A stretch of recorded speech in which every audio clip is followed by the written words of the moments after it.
Roe versus Wade was overturned June 24th, 2022. But let's take a deeper dive into how it all started. Let's go.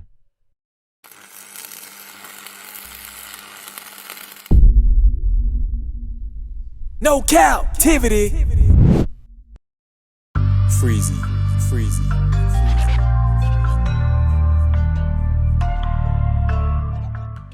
What up? You are officially locked into No Captivity with Freezy, where we tackle issues that sometimes have us trapped in this thing that we call life. But if you know me, you know my motto. To free yourself, you must heal yourself. Let me hear you say it. To free yourself, you must heal yourself. And if you rock with me, please hit the like and subscribe button hard. And also comment and share this video. We're trying to be everywhere. That is if you rock with Freezy. So let's get into the topic at hand. Was Roe versus Wade a lie the whole damn time? What do you guys think? Well, after you see this video, you can leave your comments in the comment section. And don't forget to like and share this video. Okay, so we're about to get into a series of videos. But before we do that, let's give you guys a little history on this whole subject matter. Roe, which stands for Jane Roe, was the alias of the woman who this whole thing was focused around. Her real name was, because I think she's deceased now, if I'm not mistaken, Norma McCorvey. Okay, and if she's not deceased, please, you guys correct me in the comment section. Norma McCorvey. And I think the decision to make her name anonymous was her lawyer's decision. Okay, but we're going to get into all that. So let's go to these videos. So let's see here. Let me get situated here. So you guys pay close attention. For the first 11 of those years, she remained anonymous.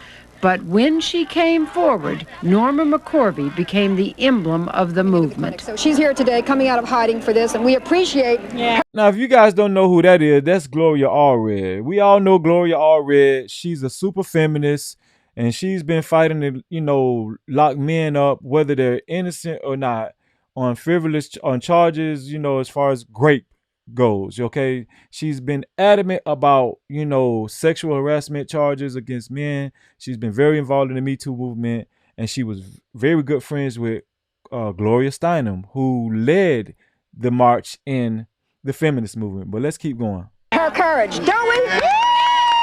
I used to have women that used to come up to me all the time and they'd say, oh Norma, I want to thank you. If it hadn't been for you, I wouldn't have finished college, or if it hadn't been for you, I wouldn't have done this.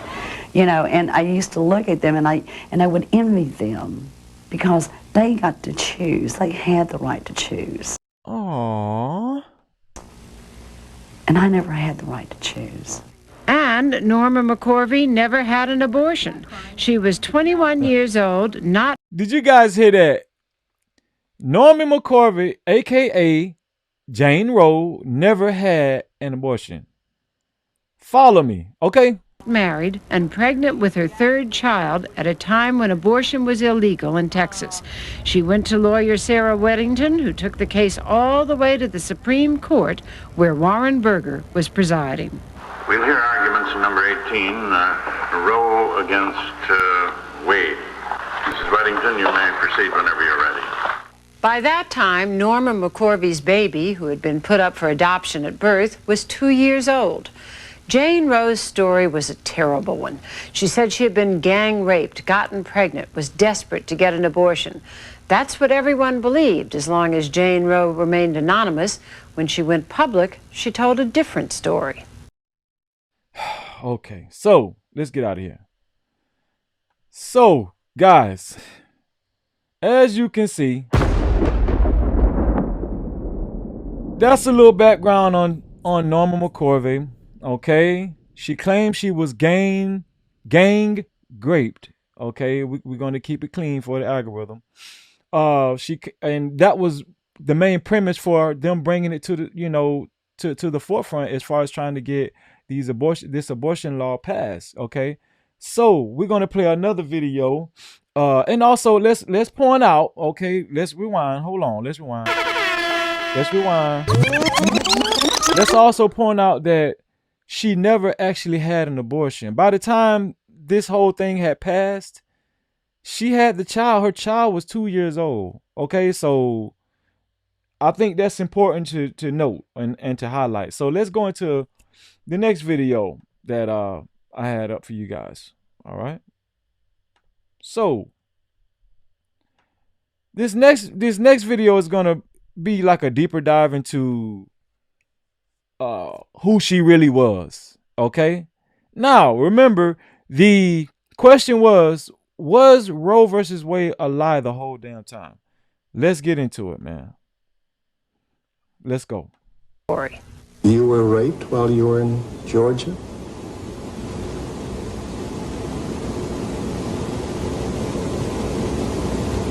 No, I wasn't. You were not? No, I wasn't. Did you guys hear that? Did you guys hear that? Let's rewind. You were raped while you were in Georgia?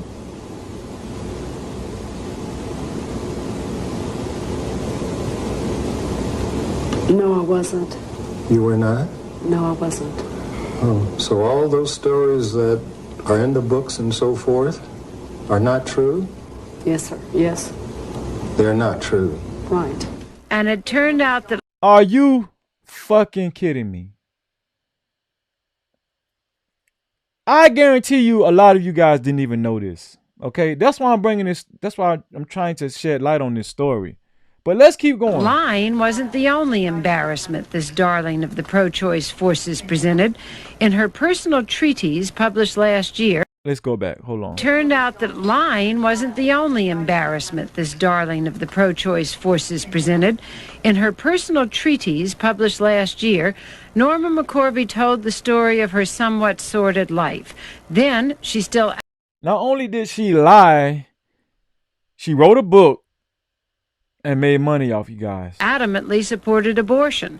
Now she adds that to the list of sins she You know where they always go after they lie and feel guilty? They go back to church, don't they? took with her into the baptismal pool. I've cheated people out of money. I've sold drugs. I was an abusive alcoholic for many, many years. I've done a lot against his teachings. But I think the far greater sin that I did was to be the plaintiff in Roe versus Wade. This is Jane Roe, aka Norma McCorvey, okay?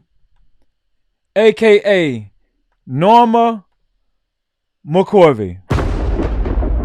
So, you guys watch the videos. You guys let me know. I don't know. Listen, okay. I think that she's a fraud, obviously, from the videos. And also, it's just a tragedy that because of her lie, millions and millions of babies were deleted. I want you guys to wrap your head around this, okay? This is real. Millions of babies were deleted. Okay, this lady lied the whole time. So I got some more information. It's not over with. I got some more information. Let's go to my other tab. Okay. Boom. I'm about to read some stuff to you guys, so you guys bear with me. So this is this is an article that was published by the Smithsonian Magazine, and its title is "Who Was Norma McCorvey, the Woman Behind Roe versus Wade?" So let's scroll down. Okay, let's scroll down. And this is somewhat of a backstory. So we're about to get to know Norma McCorvey, aka Jane Roe, a little bit more. In September 1969, 21-year-old McCorvey became pregnant for the third time. She had a difficult childhood. She'd had a difficult childhood, dropping out of school in the 9th grade and ending up in a reform school after a motel maid caught her and another girl kissing. After a motel maid caught her and another girl kissing. Okay, so McCorvey had relationships with both men and women, but self-identified as a lesbian. Did you guys know this about Norma, aka Jane Roe? Did you? I didn't. Oh, let's keep reading. She wed for the first time at age 16, but divorced her husband when he became physically abusive. After giving birth to a daughter in 1965, she began struggling with drug and alcohol abuse, eventually relinquishing custody to her mother, though whether she did so voluntarily is up for debate. In 1967, she gave birth to a second child, whom she put up for adoption. So, the first child she had to give up custody. The second child she gave up for adoption. Okay. All right. This is the foundation of how or why Roe versus Wade got established. I want you guys to follow me. So let's keep reading. During her third pregnancy, McCorvey hoped to get an abortion, but laws in her home state of Texas were highly restrictive, only allowing abortions if carrying the fetus to term threatened the mother's health. So back then you could only get an abortion if the mother was about to die, basically. So, as Aaron Blakemore points out for National Geographic, McCorvey, unlike wealthier and better resourced women, lacked the means to travel to one of the few states where she could get a legal abortion, and she could not afford to pay for one illegally. So, listen, this is very important, okay?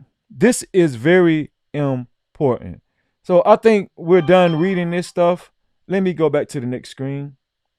Let's go back to the next screen. Let's see here. So this is very important. All right. Very important. Back then, women were having abortions illegally. Okay. And they were being charged for it. Now, I think that kind of people kind of forgot about that, but people were having abortions on the black market. And so now that Roe versus Wade was overturned, do you guys think, and I want you to leave it in the comment section, that the black market is going to resurface again?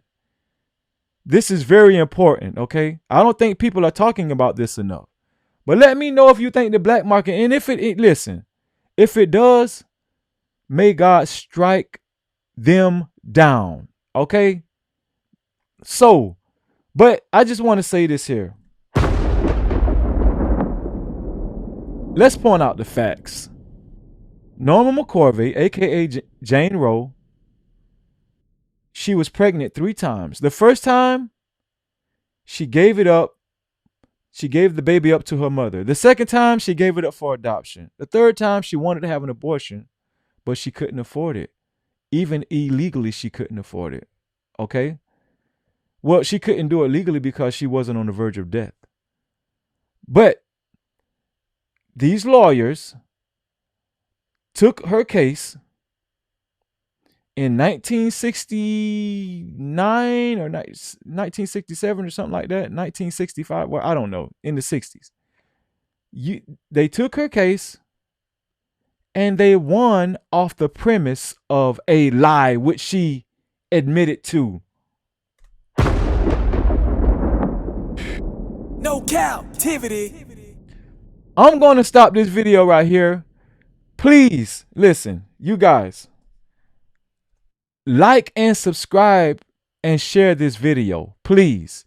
And let me know if you guys think, after watching this video, if Roe versus Wade was a lie the whole damn time. Okay? Let me know. Until then, you know my motto. To free yourself, you must heal yourself. I love you guys.